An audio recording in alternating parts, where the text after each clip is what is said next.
안녕하세요 여러분. 저는 갓생 같이 사는 대학생 갓갓대의 정수미입니다. 이번 시간에는 제가 지금까지 해왔던 대외활동 경험에 대한 꿀팁을 풀어보고자 하는데요. 오늘은 특별하게 저번 편과 다르게 우리 학과 후배인 예지를 모셔서 이제 Q&A를 진행해 보려고 합니다. 안녕하세요. 저는 수민 선배의 후배 한예지입니다. 이런 자리에 초대해 주셔서 정말 감사합니다. 일단 함께 촬영해줘서 저희도 너무 고마워요. 그럼 이제 본격적으로 시작해보도록 할까요?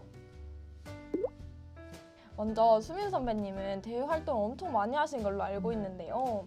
학교 생활을 하시면서 병행하셨는지, 만약 그렇다면 어떻게 시간을 내셨는지 궁금합니다. 저는 일단 대외 활동을 시작한 게 휴학을 제가 했을 때부터 시작을 했었거든요. 그래서 작년부터 여러 개를 시작을 했었는데 휴학을 했을 때는 솔직히 뭐 그런 워라밸 이런 거 상관없이 밤새면서 몰아서 하기도 하고 이랬는데 지금 현재 학교를 다니고 있잖아요. 그래서 학업이랑 병행을 할 때 여러 개의 대외 활동이 겹치면 뭐 화요일에는 이 대외 활동, 목요일에는 또 다른 대외 활동 이렇게 제작하는 요일을 아예 정해서 했던 것 같아요.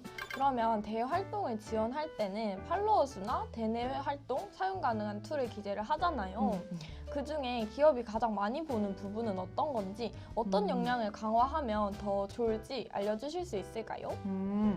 일단 제가 생각하기에는 다 중요한 것 같거든요. 팔로워 수, 뭐 대내 활동, 그리고 사용 가능한 툴 다 중요한데 제가 생각하기에는 이때까지 해왔던 대외 활동이나 교내 활동, 학교 내 팀플 활동이라도 좋으니까 그냥 그 내가 지원하고자 하는 대외 활동의 지원 그 요강에 맞게 그 조건에 맞는 활동을 일단 최대한 정리를 먼저 해보는 거 추천을 하고 이 활동을 통해서 자기들이 원하는 거를 어느 정도 사람들한테 알릴 수 있느냐가 제일 중요하단 말이야. 애초에 이 대활동을 하는 이유도 그렇고 그들의 입장에서는 그래서 팔로워 수도 전 중요한 것 같아요.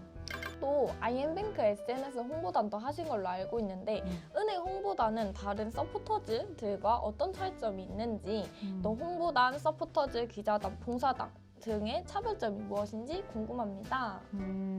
제가 일단은 공기업 서포터즈도 해봤고 은행도 해봤고 그리고 사기업 그냥 서포터즈도 해봤는데 은행 홍보단은 제가 생각했을 때는 그 정해진 정보들이 많아요.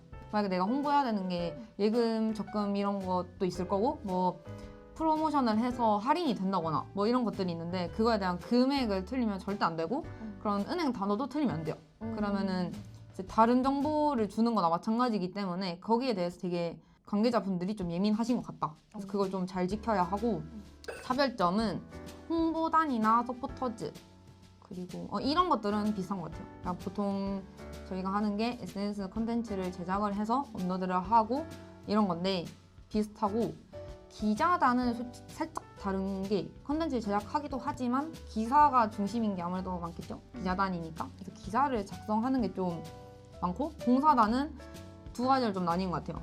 일반 봉사, 진짜 봉사의 성격을 띈 거랑 또 재능 기부. 저는 이제 재능 기부 쪽을 한번 했었죠. 그러면 대외 활동 지원서를 작성할 때 남들과는 다르게 보일 꿀팁이 있을까요?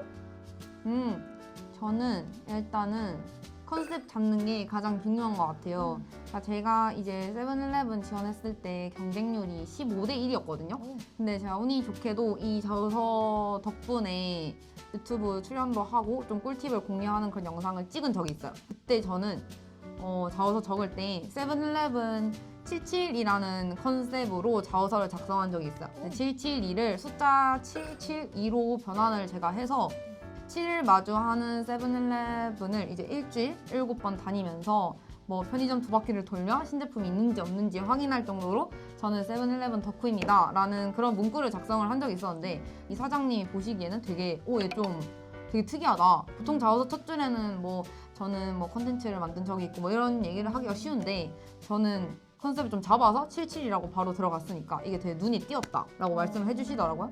그래서 예지도 이런 자소서나 지원서를 작성을 할 때 뭔가 자신만의 컨셉, 이 지원 공고에 맞는 자신만의 컨셉을 담아서 첫 줄을 되게 임팩트 있게 적으면은 남들과 다르게 보이지 않을까. 저는 광고 전공생인데 포트폴리오를 어떻게 만들면 좋을지 항상 고민이 많이 되는 것 같아요. 선배님은 어떻게 준비하고 계신지 궁금합니다.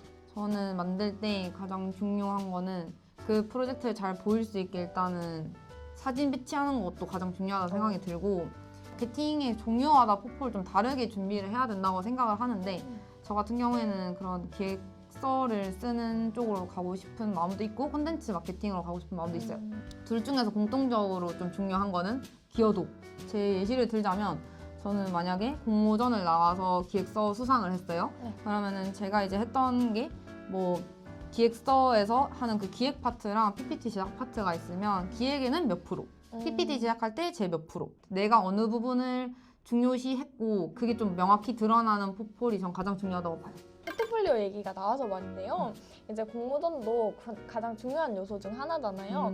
이제 선배님은 어떤 걸 준비하셨는지 그것도 궁금합니다. 그거는 저희 1편에 공모전 꿀팁을 찍었으니까 여기 보시면은 저희 영상 있거든요. 그래서 이 영상 참고해주면 좋을 것 같아요.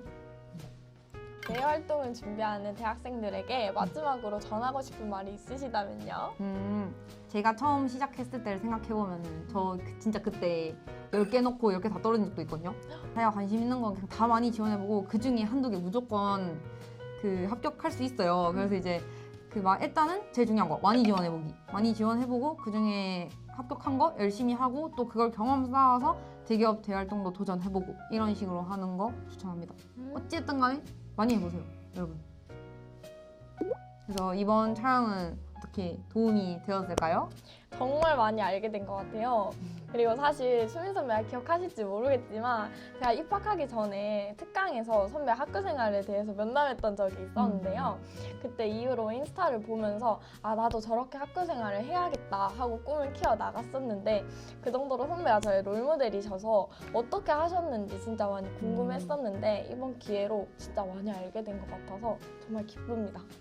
제가 그런 선배였다니 몰랐는데 앞으로도 본보기가 되는 좋은 선배가 되도록 저도 노력하겠습니다. 그러면 이제 예지를 포함해서 영상 보는 여러분들 많은 도움이 되었으면 좋겠고 여러분들의 갓생을 응원합니다. 안녕!